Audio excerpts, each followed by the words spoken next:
নমো নমঃ। আমার চ্যানেলে আপনাদের স্বাগত জানাই। আজ আমি অভিজ্ঞান শকুন্তলমের সারাংশ বা সারসংক্ষেপ আপনাদের সামনে তুলে ধরব এবং তার সাথে সাথে কিছু ছোট ছোট প্রশ্ন ও তার উত্তরও আপনাদের সামনে তুলে ধরব। যারা নেট সেটের জন্য প্রিপারেশন নিচ্ছেন বা মাস্টার ডিগ্রি বা বিএ ক্লাসের জন্যে পড়াশোনা করছেন, তাদের জন্যে এই ভিডিওটি খুবই গুরুত্বপূর্ণ। এমনকি 7-8 বা যারা অভিজ্ঞান শকুন্তলম নিয়ে জানতে ইচ্ছুক বা পড়তে ইচ্ছুক, তাদের জন্য এই ভিডিওটি খুবই ইন্টারেস্টিং হতে চলেছে। তাই ভিডিওটি অবশ্যই শেষ পর্যন্ত দেখুন। প্রথমেই যে কোশ্চেনটি আসে সেটি হলো অভিজ্ঞান শকুন্তলম এটি কে রচনা করেছেন? মহাকবি কালিদাসের লেখা অভিজ্ঞান শকুন্তলম একটি খুবই গুরুত্বপূর্ণ নাটক। তিনি তার 7টি রচনা করেছিলেন। তার মধ্যে থেকে তিনি এই অভিজ্ঞান শকুন্তলম রচনা করে সর্বখ্যাতি অর্জন করেছিলেন। তাই কথায় বলা হয় কালিদাসস্য সর্বস্বম অভিজ্ঞান শকুন্তলম। অনেক জায়গাতে শাকুন্তলমও বলা হয়। এই বিষয়ে যে মতভেদগুলি আছে আমি এক এক করে আপনাদের সামনে পরের ভিডিওতে তুলে ধরব। আজ শুধু অভিজ্ঞান শকুন্তলম নিয়েই কথা বলি। এটি মহাকবি কালিদাসের সর্বশ্রেষ্ঠ সর্বোত্তম নাটক। তার যে 7টি রচনা আছে তার মধ্যে থেকে এই অভিজ্ঞান শকুন্তলম 7 অঙ্কে রচিত। এই 7টি অঙ্কের প্রত্যেকটি অঙ্কের বিষয়বস্তু আমি আপনাদের সামনে আলাদা আলাদা ভিডিও নিয়ে তুলে ধরব। আজ পুরো 7টি অঙ্কের সারাংশ ছোট্ট করে আপনাদের সামনে তুলে ধরব। দেখুন, এই যে অভিজ্ঞান শকুন্তলম, এটি উৎস কী বা কোথা থেকে মহাকবি কালিদাস তার এই রচনার যে মূল সেটি অংশগ্রহণ করেছিলেন? সেটি হলো মহাভারতের আদি পর্ব এবং কোথাও কোথাও বলা হয় যে পদ্মপুরাণ থেকেও নেওয়া হয়েছে। পদ্মপুরাণে অভিজ্ঞান শকুন্তলম এবং দুষ্যন্তের প্রণয় বিষয়ক অনেক কাহিনী পাওয়া যায়, কিন্তু মূলত মহাভারতের আদি পর্বকেই এই অভিজ্ঞান শকুন্তলমের মূল বলে বা উৎস বলে ধরা যেতে পারে। এছাড়াও শতপথ ব্রাহ্মণ থেকে বৌদ্ধ জাতক পর্যন্ত প্রত্যেকটি গ্রন্থেই এই অভিজ্ঞান শকুন্তলম সম্পর্কে কিছু কিছু বলা আছে। মানে শকুন্তলা এবং দুষ্যন্ত সম্পর্কিত কিছু কিছু মন্তব্য বক্তব্য আছে। এছাড়া ভাগবত, হরিবংশ, গরুড় পুরাণ, বিষ্ণু পুরাণ, পদ্মপুরাণ সব কিছুতেই এই শকুন্তলা এবং দুষ্যন্তের প্রণয় কাহিনী পাওয়া যায়। এবার আসি এই অভিজ্ঞান শকুন্তলম নাটকটিতে কোন কোন চরিত্র আছে। আচ্ছা, এখানে আমি স্ক্রিনশট হিসাবে দিয়ে রেখেছি। ভিডিওটি পজ করে আপনারা অবশ্যই এই চরিত্রগুলিকে পড়ে নেবেন, কারণ কখনো কখনো নেট সেটে ছোট ছোট কোশ্চেন আছে যে দুষ্যন্ত কে ছিলে বা মালতী কে ছিল বা সারবত কে ছিল, এই সব। তাছাড়াও আমাদের যখন আমরা পাঠ করতে যাব তার আগে এই চরিত্রগুলি সম্পর্কে আমাদের সামান্য কিছু ধারণা থাকলে পড়তে আরও মজা লাগে।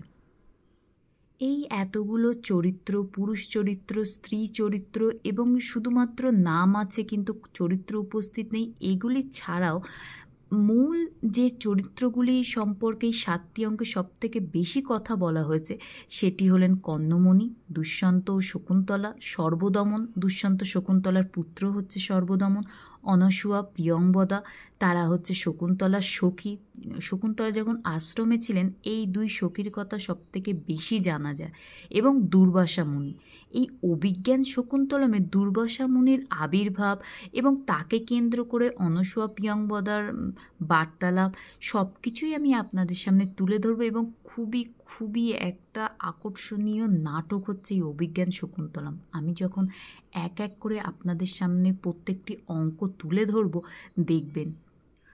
এখানে প্রশ্ন হতে পারে যে আমি অঙ্ক অঙ্ক বলতে কি বলছি। অঙ্ক অর্থাৎ অধ্যায়। তিনি যে 7টি অধ্যায় রচনা করেছেন প্রত্যেকটি অধ্যায়কে এখানে অঙ্ক বলা হচ্ছে এবং সেগুলিতে কিছু কথোপকথন আছে, কিছু শ্লোক আকারে আছে। আমি বিশেষত শ্লোকগুলিই আপনাদের সামনে তার অন্বয়, তার প্রকৃত অর্থ, অনুবাদ আপনাদের সঙ্গে তুলে ধরবো, আপনাদের সামনে তুলে ধরবো, কিন্তু যে কথোপকথনগুলি আছে সেগুলোও আমি আপনাদের সামনে তুলে ধরবো। চলুন তাহলে ভিডিওটি বেশি বড় না করে এর যে মূল 7টি অঙ্কের সারসংক্ষেপ বা বিষয়বস্তু আছে সেটি আমরা জেনে নিই। দেখুন, প্রথমেই আমি একটা কথা বলে রাখি, আমি খুবই সামান্য বুদ্ধির অধিকারী। সাধারণত এই অভিজ্ঞান শকুন্তলম নিয়ে প্রচুর প্রচুর বই রচনা হয়েছে, বিভিন্ন ভাষায় রচনা হয়েছে, বিভিন্ন কবি, আচার্য, অধ্যাপক বিভিন্নভাবে তাদের যে অভিজ্ঞান শকুন্তলম পাঠ করার অভিজ্ঞতা তুলে ধরেছেন। আমার বক্তব্য আমি তাদের থেকেই কিছু অংশ গ্রহণ করে নিজের মতন করে আপনাদের সামনে তুলে ধরছি। আপনারা যারা ভিডিওটি দেখছেন অভিজ্ঞান শকুন্তলম নিয়ে আপনাদের যদি অন্য কোনো বক্তব্য থাকে বা অন্য কিছু ভেবে থাকেন, আমি চাইবো আপনারা সেটা বাকি যারা আছে তাদের সামনে তুলে ধরবেন। চলুন তাহলে আজকে জেনে নিই আমরা অভিজ্ঞান শকুন্তলমে 7টি অঙ্কের সংক্ষিপ্ত বিষয়বস্তু।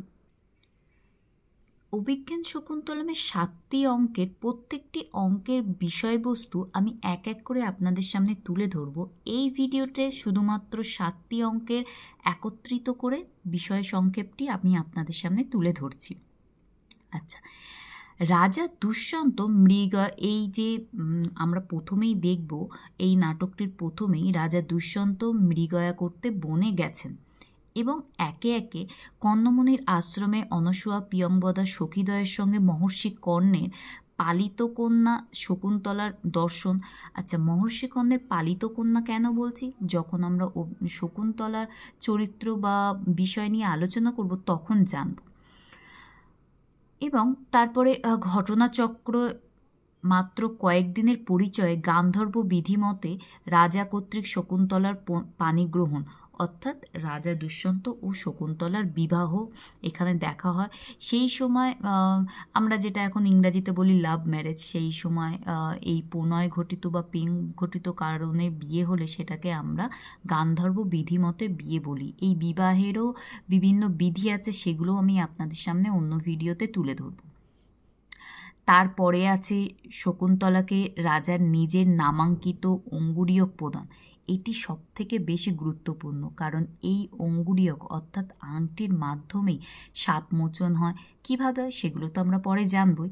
আচ্ছা, তারপরে আছে রাজার চিন্তায় শূন্য হৃদয়া শকুন্তলার আশ্রমে আগত অতিথি দুর্বাসার প্রতি ঔদাসীন্য ও অবমাননা। এটি আমরা 4র্থ অঙ্কে দেখতে পাবো। এবং বলা হয় কালিদাসের রচনার সর্বশ্রেষ্ঠ রচনার মধ্যে এই অভিজ্ঞান শকুন্তলমের 4র্থ অঙ্কটা বিশেষ গুরুত্বপূর্ণ। তো সেটা আমরা অনেক মনোযোগ সহকারে একসময় পড়ব, এক এক করে পড়ব। আচ্ছা, তারপরে আছে তদীয় প্রেমিক কর্তৃক তার বিস্মরণ হবে বলে দুর্বাসার অভিশাপ, অর্থাৎ দুর্বাসা ঋষি যে অভিশাপ দিয়েছিলেন সেটি এই 4র্থ অঙ্কেই আছে।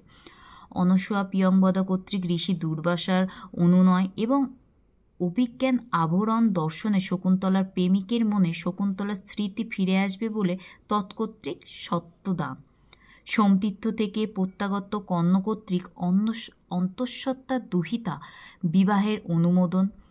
তারপরে আছে শিষ্যোদয় ও গৌতমীর ব্যবহারে শকুন্তলা রাজা দুষ্যন্তের রাজপ্রাসাদে গমন। অঙ্গুলি ভ্রষ্ট হওয়ায় রাজাকে অঙ্গুরীয়ক প্রদর্শনে শকুন্তলার অক্ষমতা। তারপর আছে রাজা কর্তৃক শকুন্তলার প্রত্যাখ্যান, অপ্সরা মেনকা কর্তৃক মারিচাশ্রমে নিতা শকুন্তলার কঠোর বিরহ ব্রত পালন।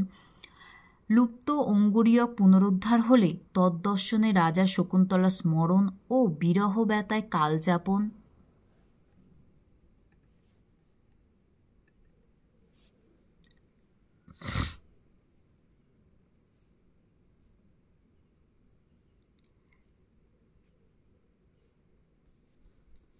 দেবরাজ ইন্দ্রের আমন্ত্রণে রাজার স্বর্গে গমন এবং সেখানে কার্য সমাপন্নে প্রত্যাবর্তনের পথে নিতান্ত আকস্মিকভাবে মারীচের আশ্রমে শকুন্তলার পুত্র সর্বদমনের মাধ্যমে উভয়ের পুনর্মিলন।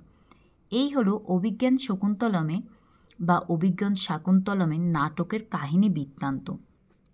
এইভাবেই আমি একে একে প্রত্যেকটি 7টি অঙ্কের বিষয়বস্তু এক এক করে আপনাদের সামনে তুলে ধরলে আপনাদের জানতে বা নাটকটি বুঝতে সুবিধা হবে। আর আমি বিষয়বস্তু কমপ্লিট করে তারপরেই মূল পাঠে প্রবেশ করব।